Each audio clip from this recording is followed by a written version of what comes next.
Meet Me in St. Louis is a timeless classic. The song Have Yourself a Merry Little Christmas by Judy Garland is in the hearts of many this time of year just because it's so beautifully done. Judy Garland's got the most amazing, elegant voice, undescribable classic. So I wanted to recreate the look that she was wearing in that movie, which is basically just a timeless, elegant look. I know her eyebrows were much thinner than mine. I wanted to just do this look on myself and not really make it more of a costumey look by replicating the eyebrows. You can do that if you want, or if you already have very thin eyebrows, it'll definitely be more to the likeness of what Judy Garland wore exactly. But I just wanted to replicate the makeup pretty much and leave it elegant. So I hope that you enjoy this look and have yourself a merry little Christmas.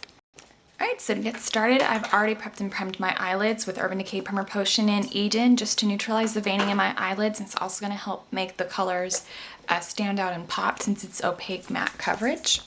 Now to get started on the look, I want to take some eyeshadows I haven't taken on this channel yet before, and they are part of Mary Kay's collection. You can stick them in these palettes. The way I have this is the Pro Compact. You can also stick them in the single compact or the medium-sized compact. Just depends on the amount you use. Since I am a consultant, I do have the Pro Compacts. Mary Kay sells these really nice eye bundles that come according to eye color. Now, they're $19.50 a bundle, and you can get your eye color sake. You can pick up Hazel. It's got a picture of a hazel-eyed girl on the front, my eye color. You can pick up the Blue Eye bundle, meant for blue eyes.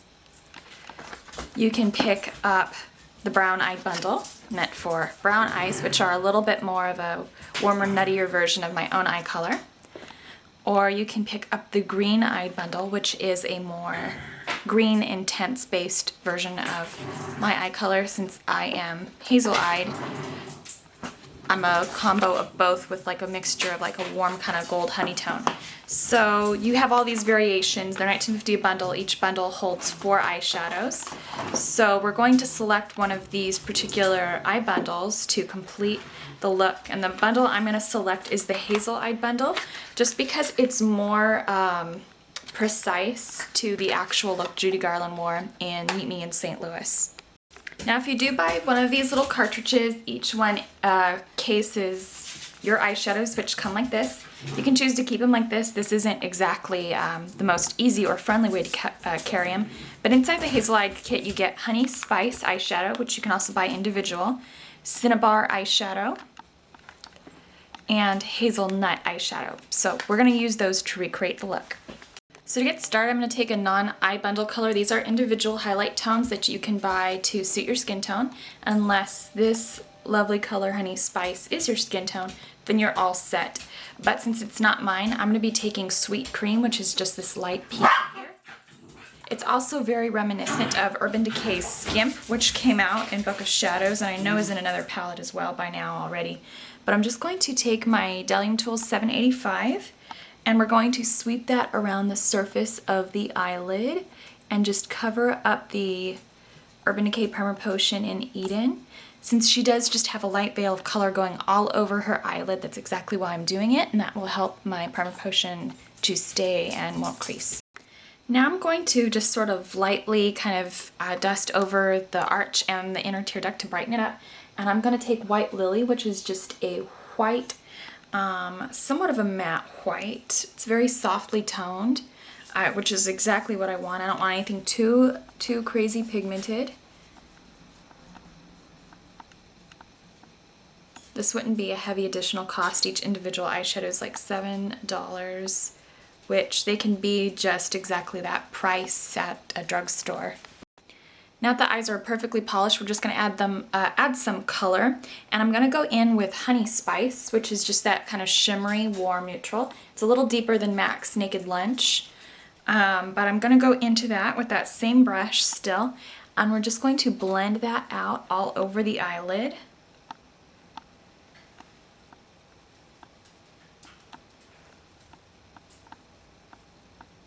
just to warm it up and add a kick of shimmer. Now we're going to go into Hazelnut, which is just a nice sort of mid-tone medium matte brown, which I think could be suitable for a number of skin tones right here. So we're just going to take a little bit of that. I'm going to pick this up this time on my Delium Tools 781, and we're just going to start etching out the crease. I want to definitely get a little bit of definition. Judy Garland's makeup was almost kind of different per character in each of her movies. She didn't have like a standard hairdo or makeup look. It was more or less just sort of elegant, pertaining to her character, which I like a lot. And then we're just gonna blend that out. I like it a lot because it kind of sets her apart from the rest of Hollywood during her time, because some people had like a set hair, makeup, stylist throughout their career, so their characters always kind of look the same. Taking a little bit more of that hazelnut toned eyeshadow, we're going to grab that on that same pencil brush, the Delium Tool 781, and we're just going to start etching out a little bit of that right up against the nose bridge. Almost kind of contouring it, but bringing it into the eye as well. This is actually going to make the eye pop and give you those sort of big, almost kind of like a beautiful doll-like look that Judy Garland had. Alright, so for the very outer corner, we're just going to go back in with Cinnabar, which is that nice richer brown. I actually really love the hazel palette because I think it dupes out some beautiful MAC quite nicely. But we're going to go into Cinnabar now, which is that deeper brown, almost kind of like MAC's corduroy, a bit and a touch, not quite. It's like a cross between Swiss and corduroy. And I'm just going to go into the very outer corner using the 781. For some reason, my memory likes to forget 3-digit numbers on brushes when I'm learning them. But we're just going to blend that out now. So I would keep the 785 on hand to do so. I don't want a harsh line with this. It's not why I'm using the pencil brush. I think the pencil brush is better equipped to packing on color because it's so tiny and dense. But the 785, since it's more of a fluffy diffuser, is better for sort of taking the color and moving it, which is why I'm taking that brush. I don't know if I ever state why I'm taking brushes, but that's why I took that combo. Now for the lower lash line, I definitely want to brighten it up. I know Mary Kay at one point had a white eyeliner. I don't think they make it anymore, but I'm going to take MAC Fascinating, and we're just going to soften that up with my finger. Get it as soft as I can. She really does not have a harsh line of white. I'm going to take a White Lily, which is that white again, and we're just going to take a little bit of that color up on our angled brush. And even though this is a pale color and it really wouldn't make a big mess if it ran, I still want to set the lower lash line. Set a little on the lower lash line. If your waterline, tightline cannot handle any eyeshadow, you can always go directly underneath of it, and that will also help to set it, which is another route I go if my eyes are feeling sensitive. And just to keep the video out of this sponsored brand theme, although I do like doing brand tutorials, just keeps it easy, I'm going to take the Urban Decay 24/7 liquid eyeliner in Perversion, shake it up, and we're going to do a very small, even upper lash line. She doesn't have it tailed out. I don't know if she ever really wore a cat eye exactly, but we're just going to keep it pretty even.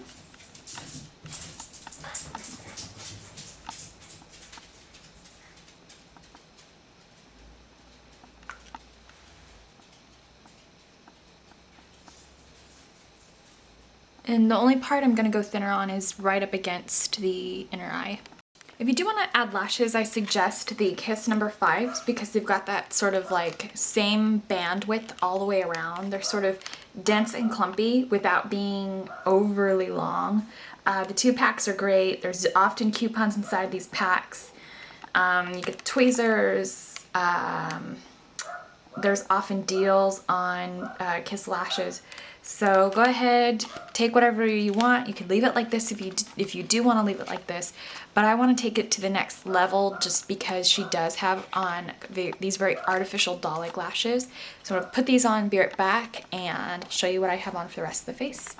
My liquid liner is kind of shorting out, so it kind of did splatter a little bit. So I did sort of retouch it, adding a little bit of black eyeshadow. So if you're kind of new to liquid liners and stuff like that, I would definitely suggest kind of rubbing out any rough edges with black eyeshadow. So I ended up doing a little bit more liner than I would have really liked to have seen for this look. So if you're going in to this look, I would definitely not wear this much eyeliner deliberately. But as far as highlighter goes, under the cheeks, she's got quite a bit. So I'm going to take the Collection 2000 Illuminating Touch Light Diffusing Concealer, and we're going to place that in these particular highlight zones. I'm going to take the same brush I used to blend out my foundation, and we're just going to blend that out underneath the eyes, staying on top of the cheekbone. Just get an even blend between the under eye and the top of the cheekbone to get that same kind of highlighty effect. And I'm just applying this over the top of the Mary Kay Timewise Luminous Liquid Foundation just to get that nice glow. I just applied the Pumpkin and Poppy Cosmetics Full Coverage Foundation in Cashew. I just stippled it in, used it as a setting powder. Now I'm going to take the Mary Kay blush and believe this color is, I'm just going to pop it out real quick. I want to take this corally color, and it is called Shy Blush.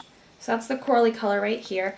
This little kind of doohickey, if you pull it all the way back, the product flips up, so you can always easily get your product out and take a look.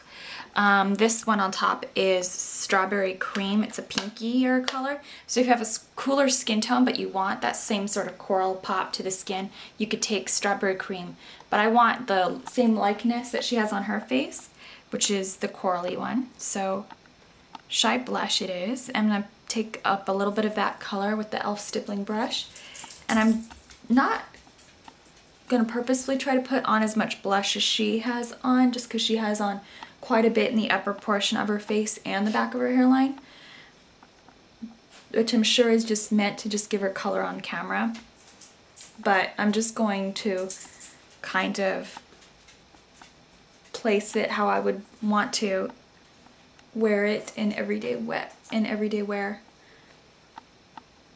So not as much on the apples.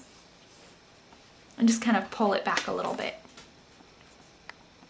Now for the lips, I want a cherryish, sort of warmy toned kind of end result. So I'm going to start off with MAC's Cherry Lip Liner, line my lips, and fill them in.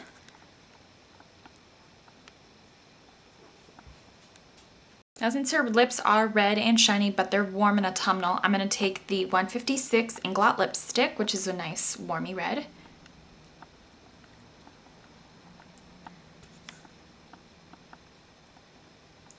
And then her skin's pretty matte, so this is completely optional if you want to do this, but if you want to sort of refresh the face and liven it up, I would just take a little bit of a toner. And this will also help give you like a warm sort of youthful holiday gleam to your skin without putting shimmer on it if that's what you want for the holidays. And I would retouch anything gleaming on the face if need be with a little bit of the White Lily eyeshadow if you can, or any sort of white, and I'm just going to repop that into the tear duct. Sometimes it gets whisked away when we're putting on our foundation. And that completes the look. I'm just going to do my hair and record the intro, get you pictures, and I hope that you enjoyed this look. Thanks for watching.